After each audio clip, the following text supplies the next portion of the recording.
In January 2014, West Virginians noticed that their tap water had a peculiar smell. They soon discovered that a mysterious chemical had leaked into a river near the capital city of Charleston from a nearby chemical plant, poisoning the drinking water of nearly half of the state's citizens. California filmmaker Colin Hoback, who had family ties to West Virginia, decided to find out why the contamination happened. And in his subsequent investigation, he discovered a disturbing reality of national proportions. Hoback chronicles his 3-year confrontation with corporate and governmental power and deceit in his compelling new documentary, What Lies Upstream. Here's a preview. The environmental policemen we pay to protect us were actually the environmental criminals. It's just unconscionable that Freedom Industry did not report the leak. We are the first human beings this chemical has ever been experimented on. We've had the daughter to the hospital, but her neck started to swell. You assume that everybody are telling the truth. And if you can get away with it, you will do that. We all have the same question: is Bywater really safe? What lies upstream? What Lies Upstream premieres on the PBS series Independent Lens at 10 p.m. on April 16th. And Colin Hoback, the film's director, joins us now. Colin, thanks so much for joining us today. I'm excited to be here.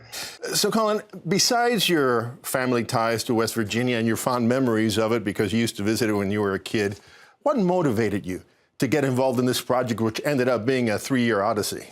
Right. Well, in the very early days of the spill, there wasn't as much information about what had happened. And there was one clue that really stuck with me, which is it seemed like the only reason this contamination had been uncovered at all was because of the smell. Basically, I thought I could go to West Virginia and start asking questions. Thought it would be a month. I'd get in, get out. That was crazy assumption. Documentary filmmakers, we lie to ourselves all the time about how long these things will take. It was years, of course, before I really got to the bottom of it. So listen, so what did you discover right off the bat? Right off the bat, sort of an interesting situation had happened because everybody within half the state had been affected by this contamination. So it kind of created this opening where politicians, regulators, and everybody in the population wanted answers. So that gave me kind of unprecedented access, really, to players in the state capitol and top regulators in the state, from the health department to the Department of Environmental Protection.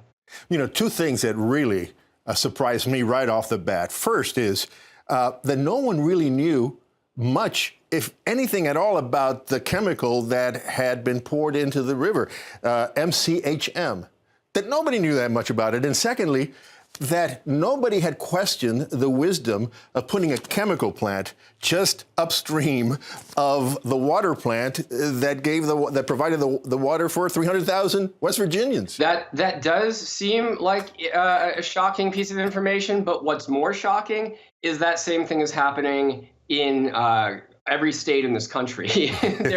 There's almost no states at all have any kind of regulation preventing allegedly non-hazardous chemicals from being stored upstream of a water supply. But ultimately, I think the film is about the corruption of the very regulatory bodies that are supposed to protect us from hazardous environmental hazards, right? Name names. Tell us what institutions you discovered that were actually not being honest, to say the least, with us. Well, what had started as an investigation into sort of state regulatory agencies, you find is really happening at the federal level as well. So, the EPA, the CDC, up until this point, I really thought that they were sort of the good guys. And you see state regulators and governors suing the EPA. And you imagine, gosh, that they're just champions of public health. So, Colin, one of the most attractive things about the film is the way that you connect with people in West Virginia, that you were with them for 3 years, and they stick with you because they're 360 degrees, they're three-dimensional people. Is there one character that has stuck with you after the film?